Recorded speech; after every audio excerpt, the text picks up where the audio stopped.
अब अपन पढ़ रहे हैं बैंकिंग प्रोडक्ट। ठीक है, बैंक के जितने भी प्रोडक्ट्स अपने पास है कि बैंक अपनी कौन कौन सी सर्विसेज कस्टमर्स को देता है, वो सारी चीज मैंने टेबल पूरी क्रिएट कर दी है। बैंक के पास 3 तरह के प्रोडक्ट होते हैं। पहला डिपॉजिट प्रोडक्ट, दूसरा क्रेडिट प्रोडक्ट और तीसरा थर्ड पार्टी। हर बैंक के पास 2 प्रोडक्ट तो उसके खुद के होते हैं और तीसरा एक अलग रहता है, थर्ड पार्टी। क्यों? क्योंकि देखो इंश्योरेंस है वो बैंक खुद नहीं करता, म्यूचुअल फंड है तो बैंक खुद के नहीं है। ये दोनों प्रोडक्ट जो है वो थर्ड पार्टी हैं। इनको डिटेल में पूरा अपन आगे पढ़ेंगे। अपन स्टार्टिंग जो करते हैं वो डिपॉजिट प्रोडक्ट से करते हैं। डिपॉजिट में भी अपने पास 2 टाइप्स है, एक तो डिमांड और दूसरा टर्म। ठीक है, इन दोनों में क्या है अलग अलग कि डिपॉजिट प्रोडक्ट में होता है क्या है, डिमांड में क्या होता है और टर्म में क्या होता है, ये चीजें। डिमांड प्रोडक्ट जो अपना है इसमें आता है कासा, करंट अकाउंट। पहली चीज तो आ गया अपना करंट अकाउंट और दूसरा सेविंग अकाउंट। अगर हमें बैंक से जुड़ना है तो सबसे पहली चीज अपने को क्या होनी चाहिए? किसी भी बैंक से हम अगर जुड़ रहे हैं तो सबसे पहला काम अपने क्या होना चाहिए? अपना अकाउंट होना चाहिए। और हम अपना अगर इंडिविजुअल अकाउंट खुलवाते हैं वो सेविंग अकाउंट होगा। अगर हमारा कोई बिजनेस है तो हम कौन सा अकाउंट खुलवाएंगे? करंट अकाउंट खुलवाएंगे। करंट सेविंग के लिए हम करंट को यूज करेंगे क्या? नहीं। हमें हमारी सेविंग को जो यूज करना है उसके लिए कौन सा अकाउंट है बैंक के पास?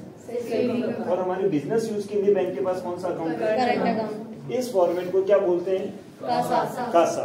ठीक है, नेक्स्ट चीज अपने पास आती है, ये फर्स्ट टॉपिक हो गया तो कंप्लीट बैंक का। बैंक से अगर अपन फर्स्ट टाइम जुड़ रहे हैं तो इसी के थ्रू जुड़ेंगे। नेक्स्ट अपने पास आता है एफडी एंड आरडी। बैंक के पास जनरली 2 ही काम होते हैं। ठीक है, एक तो डिमांड प्रोडक्ट होता है और एक टर्म प्रोडक्ट होता है। ठीक है, तो पहले में तो कासा आ गया। बैंक जो मेनली खुद काम करेगा वो ये 2 काम होते हैं, एक तो कासा और दूसरा क्या होगा? FD RD. बैंक खुद का जो इंडिविजुअल काम होता है वो यही होता है। एफडी की बात करें तो एफडी क्या होता है? Fixed deposit. और आरडी की बात करें तो रिकरिंग डिपॉजिट। ठीक है, एफडी में क्या होता है? इसमें कोई व्यक्ति एक बड़ा अमाउंट हम एक साथ में जाके जमा करवा देते हैं बैंक में, जिसका हमें बैंक से इंटरेस्ट मिलता रहता है। वो क्या होता है? Fixed deposit, FD. ठीक है, मिनिमम कितने टाइम के लिए हम करवा सकते हैं? मिनिमम 7 डेज एंड मैक्सिमम 10 साल 10 ईयर्स। 7 दिन से लेके 10 साल तक हम बैंक में अपनी एफडी करवा सकते हैं। क्लियर है? Yes sir. दूसरी बात अपने पास आती है रिकरिंग डिपॉजिट। रिकरिंग यानी क्या होता है? टुकड़ों में। ठीक है, कोई भी चीज अगर हम टुकड़ों में कहीं दे रहे हैं तो उसको बोलते हैं रिकरिंग। क्लियर है कि पैसा एफडी में तुमने एक बार में कंप्लीट पैसा दिया है, अब वो पैसा कंप्लीट एक बार में ना देके कुछ टुकड़ों में हम बैंक को पैसा दे रहे हैं। हर महीने हम एक फिक्स अमाउंट हमने डिसाइड कर लिया। फॉर एग्जांपल मान लो हमने 500 रुपए सोच लिया कि हर महीने 500 रुपए हम बैंक को देंगे और हम चाहते हैं कि हम ये 2 साल तक दें। ठीक है, 2 साल तक हम बैंक को ये पैसा दें तो 2 साल बाद में बैंक हमें इसका क्या प्रॉफिट देगा, वो डिसाइड करके हम अपनी रिकरिंग डिपॉजिट स्टार्ट करते हैं, जिसको बोलते हैं आरडी। स्टार्टिंग वैल्यू क्या है आरडी? 100। हाँ बताओ, और बताओ बाकी। 500। हाँ, और 100 to 100 से स्टार्ट होती है। ठीक है, 200 से अपन अपने आरडी स्टार्ट कर सकते हैं। मिनिमम जनरली हम जो स्टार्ट करते हैं वो 500 से स्टार्ट करते हैं। 500 से हम अपनी मंथली आरडी स्टार्ट कर सकते हैं। हर महीने से 500 रुपए बचा के हम आगे ग्रोथ कर सकते हैं। क्लियर है? कितने टाइम के लिए हमें वो करवानी है? 6 महीने से 10 साल तक। 6 महीने से 10 साल। ठीक है, और एफडी में मिनिमम टाइम कितना बताया था? 7 दिन से 7 दिन। एफडी में तो 7 दिन आता है और आरडी में 6 महीने मिनिमम चाहिए। देखो 500 रुपए अगर आप 7 दिन के लिए इकट्ठे नहीं होंगे ना, नहीं होंगे। एफडी में जो इंटरेस्ट मिल रहा है वो महीने के साथ साथ पर दिन का भी मिल रहा है। ठीक है, लेकिन वही चीज अगर अपन आरडी में करेंगे तो आरडी में पैसा कैसे मिल रहा है? महीने का, क्योंकि हम पैसा दिन के हिसाब से जमा नहीं करवा रहे, हम कैसे करवा रहे हैं? महीने का पैसा जमा करवा रहे हैं। लेकिन दिन के हिसाब से भी तो करवा सकते हैं। वो अलग चीज आती है, वो आरडी में नहीं आएगी। ठीक है, नेक्स्ट अपन बढ़ते हैं क्रेडिट प्रोडक्ट की तरफ। ठीक है, बैंक जो चीज हमें देता है, डिपॉजिट यानी तो जो हम बैंक को देते हैं, तो करंट अकाउंट, सेविंग अकाउंट हम भी बैंक को देंगे, इनमें हमारा पैसा सेव होगा, एफडी आरडी में हमारा पैसा सेव होगा, तो ये हम दे रहे हैं बैंक को। अब बैंक हमें क्या देता है उस चीज के लिए, तो उसमें दो प्रोडक्ट अपने पास, एक तो रिटेल और एक बिजनेस। रिटेल यानी क्या होता है, पर्सनल यूज के लिए सिंगल क्वांटिटी में जो चीजें हमें मिल रही है उसको बोलते हैं रिटेल। और बिजनेस पर्पज के लिए करेंगे तो बिजनेस के लिए करेंगे, क्वांटिटी हमें ज्यादा चाहिए होगी उसमें।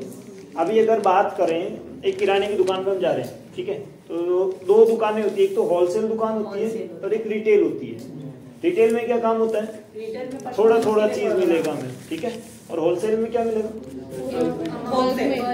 बल्क में, थोक में ज्यादा माल मिलता है, जितना ज्यादा अपन ले सकते हैं। क्लियर है। तो अब रिटेल में अपन ने सबसे पहली चीज पढ़ी होम लोन।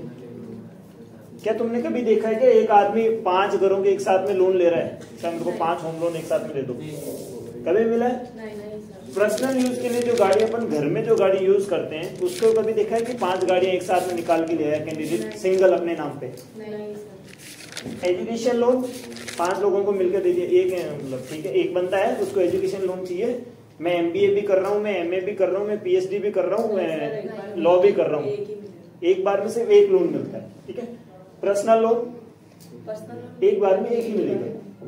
क्लियर।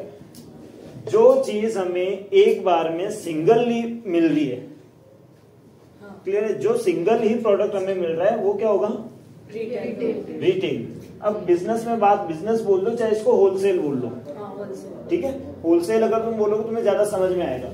होलसेल में अपने पास आता है कमर्शियल व्हीकल लोन, ट्रक हो गई, बस हो गई, टैक्सी हो गई, टेम्पो हो गया, ठीक है, जिनकी नंबर प्लेट येलो होती है वो, लाइक ए कैब, ठीक है, जो इनकम जनरेट। अब अगर आप है ना किसी को ये बोलोगे ना एक साथ में ना गाड़ियां आप ले, कार लोन आपका है ना रिटेल में आता है, तो आपको ऐसे बोला जाएगा क्यों, मैं तो 4 गाड़ियां एक साथ में लेके आया हूँ, तो ये खड़ी सामने, तो आप वो कौन सी गाड़ियां होगी, वो बिजनेस यूज के लिए जो चीजें यूज में आएगी वो सारी चीजें बिजनेस में आती है, ठीक है। और क्वांटिटी में एक्स्ट्रा भी ले सकते हैं, एक भी ले सकते हैं और एक्स्ट्रा भी ले सकते हैं। हुआ क्लियर। कमर्शियल व्हीकल लोन, भाई 4 गाड़ियां एक साथ में लेगा तो उसकी इनकम बढ़ेगी, जाहिर सी बात है, तो वो बिजनेस हो जाएगा। शॉप परचेज, 4 दुकानें एक साथ में ले सकता है बंदा, कोई दिक्कत नहीं है। नेक्स्ट अपना आता है बिजनेस लोन। बिजनेस लोन भी मैक्सिमम लेगा वो, क्यों, वो भी बिजनेस यूज के लिए कर रहा है।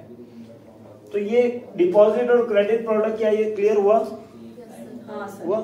अब अपन आते हैं तीसरा, थर्ड पार्टी, म्यूचुअल फंड और इंश्योरेंस। म्यूचुअल फंड क्या होता है? म्यूचुअल फंड छोटे-छोटे इन्वेस्टर मिलके, हाँ बोलो, कोई चीज में इन्वेस्ट करते हैं, छोटे छोटे इन्वेस्टर्स मिलके किसी एक चीज में जो इन्वेस्ट कर रहे हैं वो क्या होगा, म्यूचुअल फंड। और इंश्योरेंस, लाइफ इंश्योरेंस और जनरल। इंश्योरेंस हमने 2 तरह के पढ़े, कौन कौन से? लाइफ और जनरल। लाइफ एंड जनरल, ये दोनों तरह के अपने 2 इंश्योरेंस होते हैं। लाइफ में क्या होगा, इंसानों के लिए होगा, लाइफ में लाइफ कवर होती है, ठीक है, इंसानों के लिए जो आएगा इंश्योरेंस वो कौन सा होता है, लाइफ इंश्योरेंस। जनरल इंश्योरेंस की बात करें, जनरल क्या होगा, वस्तु के लिए, वस्तुओं के लिए, चीजों के लिए, ठीक है, इंडिविजुअली खुद के लिए इंसान यूज ना करके किसी चीज के लिए यूज कर रहा है। फॉर एग्जाम्पल होम इंश्योरेंस हो गया, व्हीकल इंश्योरेंस हो गया, मशीनरी इंश्योरेंस हो गया, ठीक है, जिनमें चीजें आ रही है, अलग वस्तुएं आ रही है, ठीक है, जिनमें जान नहीं है, उन चीजों के लिए कौन सा यूज कर रहे हैं, जनरल। और लाइफ इंसानों के लिए। क्लियर है ये चीज। तो बैंक के जो प्रोडक्ट हैं वो कंप्लीट ये है, ये 3 प्रोडक्ट हैं, 3 प्रोडक्ट में जितने अलग अलग है वो मैंने सारे तुम्हें क्लियर कर दिए, ठीक है।